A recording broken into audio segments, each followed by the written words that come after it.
हम सब एक ऐसे देश में रहते हैं जहां आपको बैगर्स यानी भिखारी कभी भी कहीं भी बिल्कुल आसानी से दिख जाता है। एक रीसेंट सर्वे के हिसाब से पूरे इंडिया में टोटल 4 लाख से भी ज्यादा बैगर्स है जो अपनी रोज की जिंदगी बस दूसरों से भीख मांग कर जीते हैं। But that's just the ones जिन्हें उस सर्वे में काउंट किया गया था। But the ground reality is that कि ये नंबर इससे कई ज्यादा है। इंडिया में भीख मांगना इतना नॉर्मल है कि आपको भी नहीं पता था कि इंडिया के ज्यादातर स्टेट्स में ये एक्चुअली एक क्राइम है। यस, उनकी कंडीशन देखकर बुरा लगता है, दया आती है।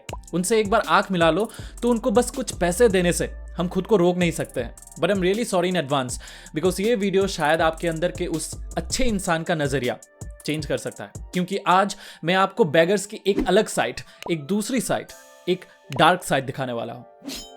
सो अगर भीख मांगना एक क्राइम है तो इतने सारे लोग भीख क्यों मांगते हैं? वेल, भिखारियों को हम 2 कैटेगरीज में डिवाइड कर सकते हैं। पहली कैटेगरी में वो आते हैं जिनके पास भीख मांगने के अलावा कोई चॉइस नहीं है। किसी वजह से या किसी मजबूरी से ये अपने आप को अफोर्ड नहीं कर सकते हैं। फैमिली तो दूर की बात, ये खुद का पेट भरने के लिए रोजी रोटी नहीं कमा सकते हैं, एंड दैट्स व्हाई वो भीख मांगते हैं। एंड दूसरी कैटेगरी में वो आते हैं जिन्होंने भीख मांगने की प्रोसेस को एक आर्ट बना लिया है और उन्होंने इस आर्ट की मास्टरी कर ली है। ये ऐसे लोग हैं जो एक नॉर्मल वर्किंग इंसान से कई गुना ज्यादा पैसा बस भीख मांगकर कमा लेते हैं। And the irony is that कि ये सेकंड कैटेगरी के बेगर्स उनसे भी ज्यादा पैसा कमा लेते हैं जो उन्हें ही भीख देते हैं।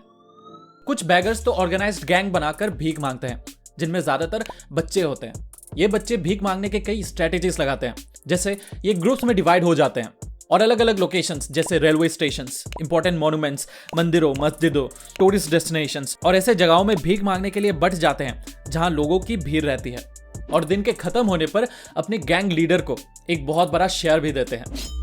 टर्न्स आउट कि वो इनोसेंट फेसेस एक्चुअली उतनी इनोसेंट नहीं है। इंडिया में गरीबी एक रियलिटी है, पॉवर्टी एक रियलिटी है, बट ऐसे लोग इस बात को अपना एक एक्सक्यूज बनाते हैं, इसका फायदा उठाते हैं और एक सब्सटेंशियली बड़ा अमाउंट बिना काम किए कमाना चाहते हैं, इनफैक्ट कमाते हैं। इस सेकंड कैटेगरी में आने वाले कुछ बैगर्स की मैं प्राइम एग्जांपल देता हूं। बुर्जू चंद्र आजाद, जिनके पास रिपोर्टेडली 8.77 लाख की फिक्स डिपॉजिट थे। पप्पू कुमार, जो इंजीनियरिंग करना चाहता था पर एक्सीडेंट के बाद उन्होंने भीख मांगना शुरू किया। रिपोर्टेडली पप्पू का 4 अलग अलग बैंक्स में सेविंग्स अकाउंट है, 1.25 करोड़ की प्रॉपर्टी है एंड ट्रेडर्स को इंटरेस्ट में पैसा भी लैंड करते हैं। बट यू नो व्हाट, वो फिर भी भीख मांगना चाहते हैं। भरत जैन, जिसे हम शायद इंडिया का ही नहीं बल्कि पूरी दुनिया का रिचेस्ट बैगर का टाइटल देंगे, क्योंकि उनके पास 70 लाख की 2 अपार्टमेंट्स है। अपने दूसरे प्रॉपर्टी से 10,000 से भी ज्यादा रेंट में कमाते हैं। स्टेशनरी आइटम्स की एक बड़ी फैमिली बिजनेस है एंड रिपोर्टेडली हर महीना 75,000 से भी ज्यादा बस भीख मांगकर कमाते हैं। That adds up to a lot of money and you might want to rethink about your career. भीख मांगना is so simple and profitable कि कुछ लोगों ने इसे अपना लार्ज स्केल बिजनेस बना लिया है। And so comes the term begging industry, जो एस्टिमेटेड 1.5 बिलियन डॉलर्स की इंडस्ट्री है। एक बहुत बड़ी अलार्मिंग स्टैटिस्टिक ये भी है कि इंडिया में हर साल 40,000 से भी ज्यादा बच्चों को एब्डक्ट किया जाता है, जिन्हें इस बेगिंग इंडस्ट्री में काम करने के लिए फोर्स किया जाता है। आसान शब्दों में इनसे भीख मंगवाया जाता है जिनके पैसे उन्हें भी नहीं मिलते। इससे भी ज्यादा स्कैरी बात यह है कि इंडिया में एस्टिमेटेड 3 लाख बच्चों को ड्रग देके, उनको पीट के फोर्सफुली भीख मंगवाया जाता है। ये एक $multi-million इंडस्ट्री है जिसे ह्यूमन ट्रैफिकिंग कार्टेल्स चलाते हैं। द प्रॉब्लम इज दैट कि हम भिखारियों को कैटेगरी 1 और कैटेगरी 2 में इजीली डिफरेंशिएट नहीं कर सकते हैं। कुछ तो भीख मांगने से इतने यूज्ड टू हो गए कि कोई दूसरा काम करना ही नहीं चाहते।